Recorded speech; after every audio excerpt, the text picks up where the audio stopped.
اور میں پھر سے کیونکہ بار بار اپنی قوم کو یہ بتانا چاہتا ہوں کہ میں نے اس کو بتایا بھی تھا اور میں نے شوکت ترین کو بھی بھیجا اس کو سمجھائیں کہ اگر آپ نے حکومت کو، ہماری حکومت کو ڈی سٹیبلائز کیا، جو بڑی مشکلوں سے ایک بینکرپٹ ملک تھا جو ہمیں ملا تھا، آج وہ کوئی اخبار میں اشتہار آیا ہوا ہے جی کہ انہوں نے ڈیفالٹ سے بچا لیا پاکستان کو. یہ ابھی اسد عمر نے میرے سے پہلے آپ سے بات چیت کی تھی. اسد عمر فائنانس منسٹر تھے جب ہماری گورنمنٹ آئی 2018 میں. ذرا اسد عمر سے بعد میں پوچھیں کہ ہمارے اوپر کیا گزر رہی تھی جب ہمیں پتہ چلا صرف $8 ارب کے ہمارے پاس ریزروز رہ گئے تھے. یہی اسحاق ڈار نے سارا پیسہ ایک ڈالر کو صرف مصنوعی طور پہ کنٹرول کرنے میں اس نے ہمارے اربوں ڈالر کے ریزروز غائب کر دیے. اور وہ ٹائم تھا جب جو تیل انٹرنیشنل مارکیٹ میں وہ آج کے مقابلے میں سب سے کم تھا. اس کی خوش قسمتی نون لیگ کی یہ تھی کہ ان کے دور میں تیل سب سے کم تھا. ہمارے دور میں تو وہ کرونا کے بعد سپر سائیکل آ گیا کموڈٹی کا، اوپر چلا گیا. میں اس لیے یہ آپ کو باتیں بتا رہا ہوں کہ آپ کو بیک گراؤنڈ پتہ چلنی چاہیے کہ یہ حکومت جو ہے، یہ جو پی ڈی ایم ہے، ان کی ساری جو ترقی ہوتی ہے وہ اشتہاروں میں ہوتی ہے، پروپیگنڈا میں ہوتی ہے، صحافیوں کو پیسہ کھلا کے ہوتی ہے، میڈیا ہاؤسز کو ساتھ ملا کے ہوتی ہے، گراؤنڈ پہ نہیں ہوتی. کیونکہ اگر ہوتی تو جو ان کو حکومت ملی تھی، جو ہم چھوڑ کے گئے تھے، تو آج یہ حال نہ ہوتا کہ ساری دنیا کے سامنے بیکاریوں کی طرح پھر رہے ہیں اور ملک ڈیفالٹ کے قریب ہے اور پیسے مانگتے پھر رہے ہیں. یہ نہ ہوتا. کیونکہ ہمارے پھر سے اکنامک سروے آف پاکستان میں پڑھ لیں، ہمارے سب سے بہتر انڈیکیٹرز تھے. پاکستان کی تاریخ میں وہ ہم نے اچیو کیا تھا جو کسی اور گورنمنٹ نے نہیں کیا. ریکارڈ ہم نے ایکسپورٹس اور جو بھی exports, tax collection, remittances, service sector کی سب سے زیادہ ایکسپورٹس ہمارے دور میں ہوئی. اور زراعت جو کہ ملک کی ریڑھ کی ہڈی ہے، جو کسانوں سے پوچھیں کہ کسانوں کے کیا حالات تھے اور آج کیا حالات ہیں، تو ادھر سے انہوں نے ملک کا جو آج کھڑا کیا تباہی کے کنارے پہ. یہ میں اس لیے آپ کو کہہ رہا ہوں کہ ہمیں اب سب کو مل کے اب جد و جہد کر کے اس ملک کو نکالنا ہے ادھر سے. اور میں یہ آپ کو کہنا چاہتا ہوں کہ ہم ہی وہ پارٹی ہے. ہم اب پوری ایک تیاری کر رہے ہیں. ہم اپنی اکانومی کے اوپر پورا ہم نے ایک وائٹ پیپر تو ان کا بتایا ہے، اور اپنا ہم اب بیٹھ کے باقاعدہ وار گیمنگ کر رہے ہیں کہ ہم نے پاکستان کو کیسے نکالنا ہے. وہ کون سے اب انقلابی ہمیں قدم اٹھانے پڑیں گے کہ اپنے ملک کو اس دلدل سے نکالیں گے. اور میں ابھی بھی آپ کو کہتا ہوں، اگر کوئی اس وقت پاکستان کے اندر جماعت اگر کوئی بھی نکال سکتی ہے، کوئی ٹیکنوکریٹک سیٹ اپ نہیں نکال سکتا. وہ صرف ایک جماعت ہے، وہ ہے تحریک انصاف. اور وہ کیسے نکالے گی؟ سب سے پہلے تو ہم چاہتے ہیں کہ صاف اور شفاف الیکشن ہو. صاف اور شفاف الیکشن ہوں گے تو اس ملک کے اندر ایک گورنمنٹ آئے گی. اگر پولیٹیکل انجینئرنگ نہ کی گئی، مجھے خوف یہ ہے کہ ہماری بدقسمتی سے اسٹیبلشمنٹ نے ماضی سے سبق نہیں سیکھے. مجھے افسوس سے کہنا پڑتا ہے آج ہم پولیٹیکل انجینئرنگ دیکھ رہے ہوتے ہوئے. ایم کیو ایم کو اکٹھا کرنا، بیپ کو پیپلز پارٹی میں دھکیلنا بلوچستان میں، ساؤتھ پنجاب کے اندر پیپلز پارٹی کو وہ کال کر کے ان کے آدمی کہہ رہے ہیں کہ جی پیپلز پارٹی کو مضبوط کرے. یہاں پنجاب کے اندر نون لیگ کی حکومت لے کے آئے. وہ جو نون لیگ نے ملک کا بیڑا غرق کر دیا، وہ اب اس کو پنجاب میں لانا چاہتے ہیں. کے پی کے اندر اور گیم چل رہی ہے کہ کہیں نہ کہیں تحریک انصاف کو کسی طرح کمزور کیا جائے، کوئی پولیٹیکل انجینئرنگ کی جائے جس کا مجھے ابھی مقصد ہی نہیں سمجھ آ رہا. عقل تو یہ کہتی ہے کہ ایک سٹرونگ گورنمنٹ چاہیے پاکستان کو اس دلدل سے نکالنے کے لیے. اگر یہ پولیٹیکل انجینئرنگ کر کے ایک کمزور سا سیٹ اپ لے کے آنا ہے تو وہ تو ویسے ہی ملک کو سنبھال نہیں سکتا. کیونکہ جو بزنس کمیونٹی ہے، جو سرمایہ کار ہیں، جو انویسٹرز ہیں، جو پاکستان کے اندر بیٹھے ہیں، جو پاکستان کے باہر ہیں، جنہوں نے پاکستان میں جب تک وہ انویسٹمنٹ نہیں کریں گے، جب تک بزنس کمیونٹی کا اعتماد نہیں بحال ہوگا، تو پاکستان تو کیا بھیک مانگ کے تو نہیں نکل سکتا نا اس میں سے. اور میں پھر سے کہہ دوں, جن سے ہم بھیک مانگ رہے ہیں انہوں نے ایک بہت بھاری قیمت پاکستان سے مانگنی ہے بیل آؤٹ کرنے کے لیے. وہ بڑی قیمت وہ پاکستان کی سلامتی کے اوپر, اس کے اوپر ہم کمپرومائز کر کے وہ قیمت دیں گے ان کو.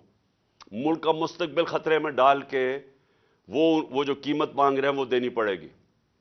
لہذا ایک ہی طریقہ ہے, ایک مضبوط اور گورنمنٹ آئے جس کو لوگوں کو اور بزنس کمیونٹی کو اعتماد ہو کہ 5 سال کے لیے آئی ہے.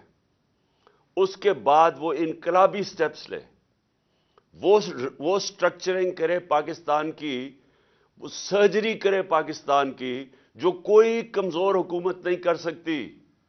وہ یہ جو ریلو کٹے آئے ہوئے ہیں پی ڈی ایم کے, یہ نہیں کر سکتے.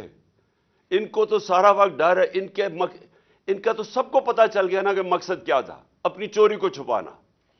پہلے یہ ملک کی تباہی کرتے ہیں پاکستان سے پیسہ چوری کر کے, پھر اس کی تباہی کرتے ہیں وہ ملک سے باہر منی لانڈرنگ کر کے, بڑے بڑے محلات اور بزنسز اور گھر لے کے, اور پھر تباہی کرتے ہیں اس چوری کو این آر او دلوانے کے لیے, ملک کو بچانے کے لیے. جو انہوں نے ابھی نیب امینڈمنٹس کی ہیں, انہوں نے دروازے کھول دیے وائٹ کالر کرائم کے. اپنی چوری بچانے کے لیے انہوں نے کرپشن کو لائسنس دے دیا ہے, چھوٹی چوری کو نہیں. وہ جو پٹواری لیول کی چوری یا تھانے دار لیول کی چوری وہ نہیں, وہ تو لوگوں کو تنگ کرتی ہے, لیکن وہ ملک کو تباہ نہیں کرتی. ملک کو تباہ کرتی ہے وائٹ کالر کرائم.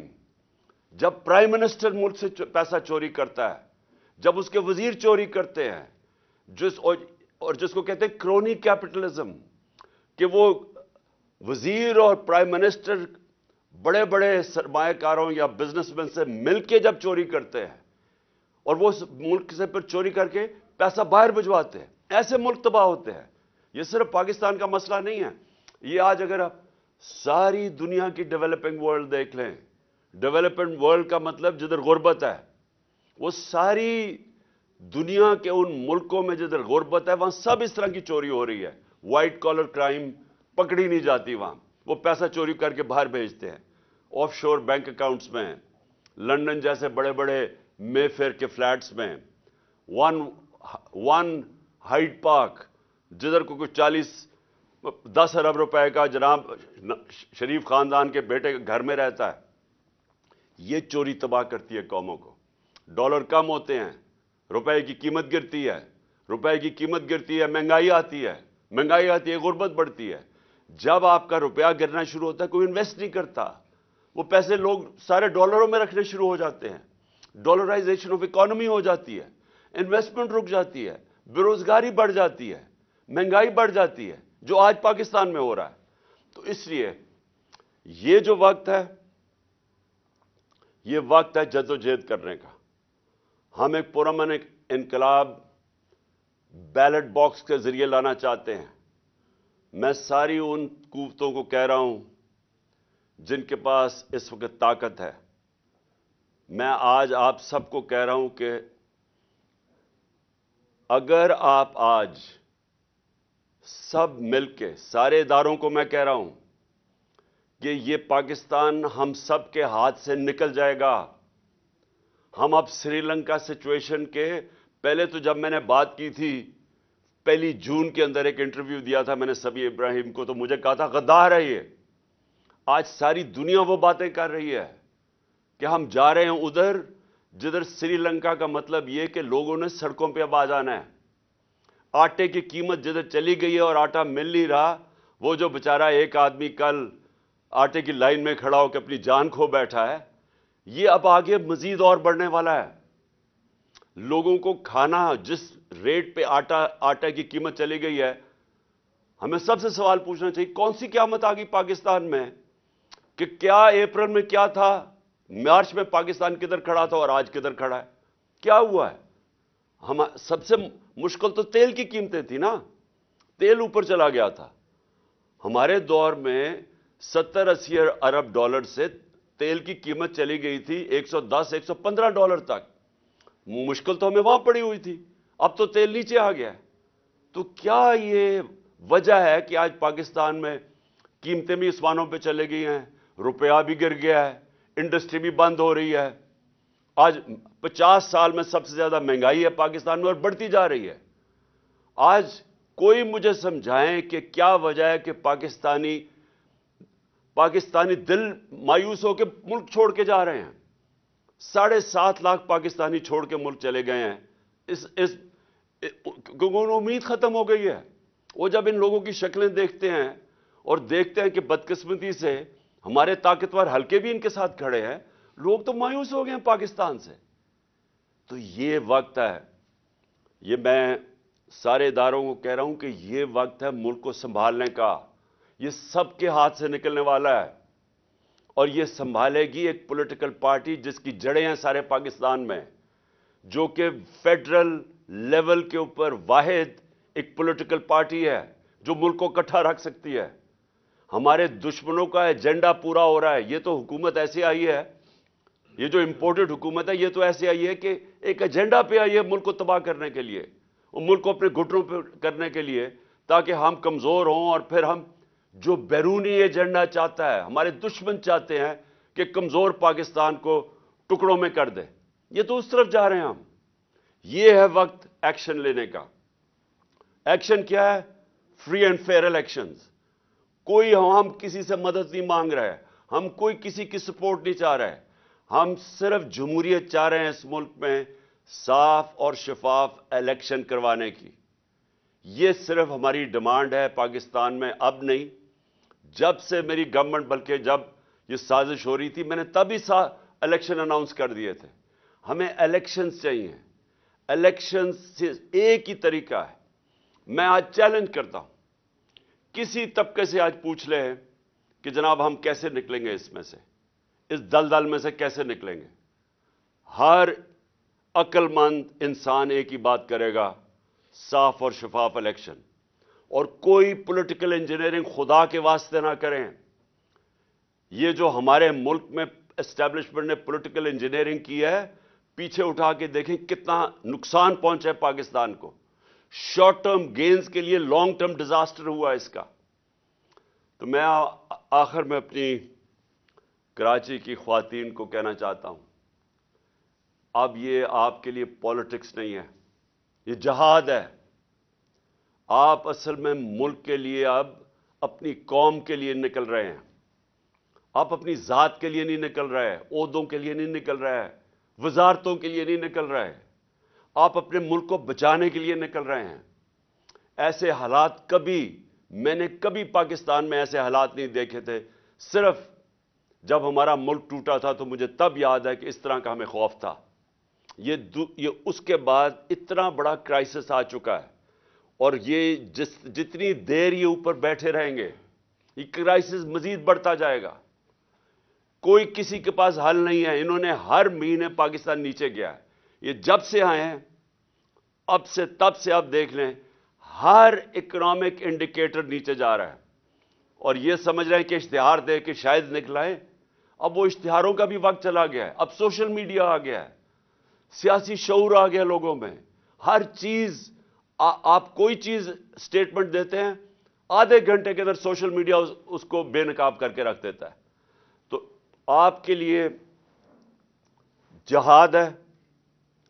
یہ ٹائم ہے کہ آپ نے ڈور ٹو ڈور جانا ہے. میں خواتین کو خاص طور پہ کہہ رہا ہوں, کیونکہ اس وقت میں نے دیکھا ہے کہ جو ہمارا بائی الیکشن ہوا ہے, اس میں ہم اس کے باوجود بائی الیکشنز میں کہ ساری پارٹیز ایک ٹکٹ پہ لڑی, الیکشن کمیشن نے اتنی بے شرمی سے ان کی مدد کی, اسٹیبلشمنٹ ان کے ساتھ کھڑی ہوئی, اور صرف ہم کیسے جیتے کہ پاکستانی قوم نکلائی ووٹ ڈالنے کے لیے. انہوں نے ہمارے ووٹس بھی باہر پھینکے, جو حلقوں سے کوشش کی کہ ہمارے ووٹس باہر پھینک دیں, فیملیز کے ووٹ توڑے, سب کچھ کیا انہوں نے. لیکن جو ہم نے آخر میں اسیس کیا, کبھی اس طرح خواتین نہیں نکلی تھی ووٹ ڈالنے میں جو اس باری نکلی ہیں. اور میں اصل میں کہوں گا کہ ہمیں خواتین کی ووٹ نے اصل میں ہمیں یہ سارے جو 75% بائی الیکشن ہم جیتے ہیں انہوں نے ہمیں جتائے ہیں. اس لیے آپ کے اوپر بڑی ذمہ داری ہے. آپ کا ملک ہے, آپ کی فیملیز ہیں, آپ کا مستقبل ہے. آپ نے اب مل کے ہمارے ساتھ اس ملک کی خواتین اور مردوں نے اور بچوں نے اور سٹوڈنٹس نے اور نوجوانوں نے مل کے اب انشاءاللہ پاکستان کو اس بحران سے نکالنا ہے. پاکستان زندہ باد.